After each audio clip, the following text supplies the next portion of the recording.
Israel ফিলিস্তিন সংঘাত শুরুর পর থেকেই ফিলিস্তিনিদের তীব্র আক্রমণের মুখে বেশ অনেকবারই নাজেহাল হয়েছে দখলদার ইসরায়েল। এমনকি চলমান অনেক সংঘর্ষ এই অবস্থার পুনরাবৃত্তি থেমে নেই। বিকাশে কম খরচে ক্যাশ আউটের লিমিট বেড়ে 50,000, প্রিয় এজেন্টও 2টা।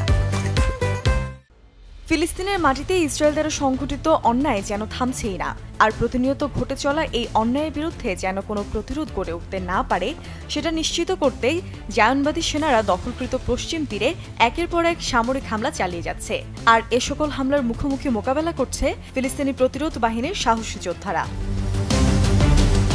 তুবাসের আল-কুদস ব্রিগেড থেকে ঘোষণা করা হয়েছে যে তারা ইসরায়েলি পদাতিক বাহিনীর একটি দলকে আক্রমণ করেছে, যেটি দিওয়ান আল দাবাবাতে প্রবেশের চেষ্টা করেছিল।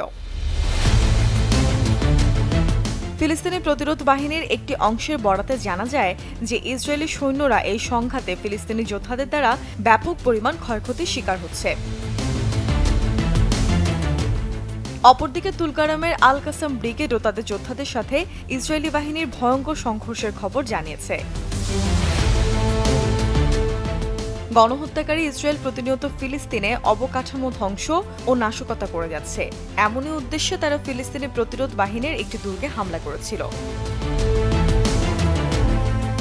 কিন্তু এক্ষেত্রে ফিলিস্তিনি যোদ্ধারাও থেমে নেই, বরং অনেকটা এগিয়েই আছে। আর তাই এই হামলার জবাবে তারা নূর শামস শরণার্থী শিবিরে একটি আইইডি দ্বারা ইসরায়েলি সামরিক বাহিনীর একটি বুলডোজার একেবারে উড়িয়ে দেয়।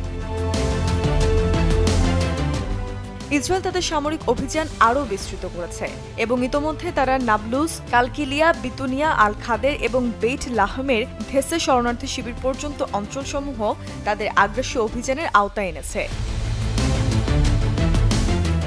তুলকারামের আরেকটি ব্রিগেড আল আকসা শনিবার জানায় যে পশ্চিম তীরের উত্তর পশ্চিমে দেইর আল ঘোষুন শহরে ইসরায়েলি আগ্রাসনের সময় উভয় পক্ষের মধ্যে মারাত্মক সংঘর্ষ সংঘটিত হয়েছে। ইসরায়েলি বাহিনীর একটি ইউনিট শহরে আক্রমণের পর ফিলিস্তিনি যোদ্ধারা আইইডি এবং অ্যাসল্ট রাইফেল দ্বারা তাদের পাল্টা আক্রমণ করে।